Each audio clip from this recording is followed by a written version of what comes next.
Здравствуйте, уважаемые коллеги! Вас приветствует Узбекистан. Приветствую всех участников международного семинара. Наш кейс посвящен рассмотрению понятия смыслового чтения как основы функциональной грамотности. Что же такое смысловое чтение? Это такое качество чтения, при котором достигается понимание информационной, смысловой и идейной сторон произведения. Целью смыслового чтения является максимально точное и полное понятие содержания текста, понимание всех деталей и практическое осмысление извлеченной информации. Это внимательное вчитывание и проникновение в смысл с помощью анализа текста. При этом очень важным является действительно вдумчивое чтение, когда у читателя обязательно должно работать воображение, он может активно взаимодействовать со своими внутренними образами. Здесь осуществляется самоустановка читателя на взаимосвязь с самим собой, с текстом и окружающим миром. Смысловое чтение очень важно для детей, поскольку когда ребенок владеет смысловым чтением, то у него происходит развитие не только устной, но уже в дальнейшем, как следующая очень важная ступень, развивается и речь письменная. Для осуществления смыслового чтения необходима познавательная деятельность.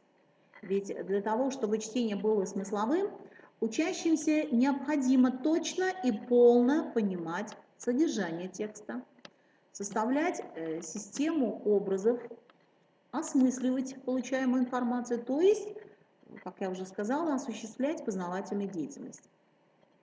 Можно перечислить множество способов организации познавательной деятельности, которые способствуют развитию навыка смыслового чтения, таких как моделирование, работа с рисунком, проблемно-поисковый способ, проведение дискуссий, обсуждения, работа в сотрудничестве и так далее. Смысловое чтение отличается от любого другого чтения, например, от ознакомительного, тем, что при смысловом виде чтения происходят процессы определения личностно-смысловой ориентации. То есть осуществляется процесс интерпретации, наделения каким-то определенным смыслом, либо постижения читателем идеи. Какие же уровни понимания текста мы с вами можем рассмотреть? Вот понимание здесь включает в себя скорость чтения, правильность чтения, уровень психического развития. И уже приняв это все, в ответ мы можем получить качество составления плана, развитие словаря, сформулированность тезауруса, уровень мотивации и в итоге качество знаний, умений и навыков учащихся. Для смыслового понимания недостаточно просто прочесть текст. Необходимо дать оценку информации и откликнуться на содержание. Мы работаем в системе повышения квалификации учителей системы общего среднего образования. И на курсах мы рассматриваем различные комбинации приемов, которые можно использовать для восприятия графически оформленной текстовой информации и ее переработки в личностно-смысловые установки в соответствии с коммуникативно-познавательной задачей. Чаще всего у нас учителя используют такие методы и технологии, как insert, таблица ЗХУ, то есть знаю, хочу узнать и узнал, бортовой журнал, Синклейн, ромашка Блума, стратегию толстые и тонкие вопросы, детонантный граф, Т-схема и другие. При этом осуществляется процесс обучения стратегии чтения, включающий в себя приобретение следующих навыков. Во-первых, различение типов содержания сообщения, Тут приводятся факты, мнения, суждения, оценки. Во-вторых, идет распознавание иерархии смыслов в рамках текста.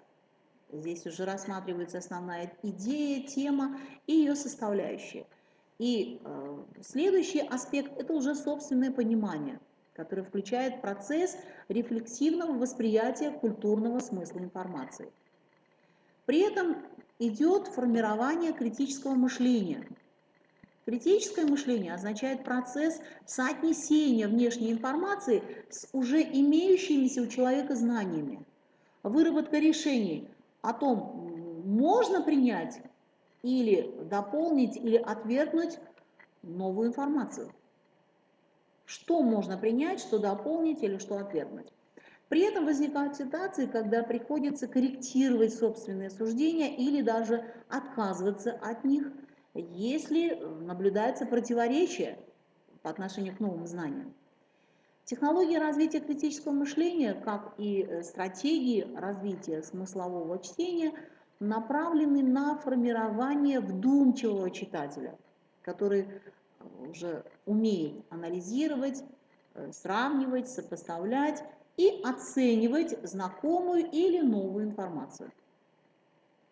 Сегодня, когда одним из главных критериев успеха становится доступ к информации, умение эффективно ее переработать, мы, педагоги, особенно нуждаемся в развитии тех или иных качеств, которые еще вчера казались естественными или не требовали специального внимания.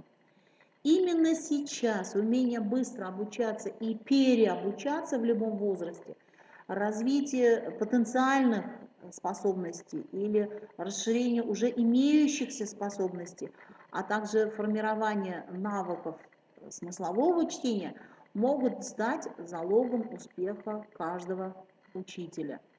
Здесь главная задача состоит в том, чтобы выделить соответствующие учебные действия и создать условия для их освоения учащимися и определить средства деятельности.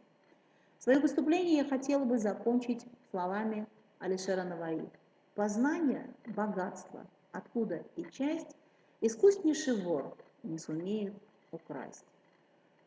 Желаю всем обладать такими познаниями. Берегите себя и своих близких. Спасибо за внимание.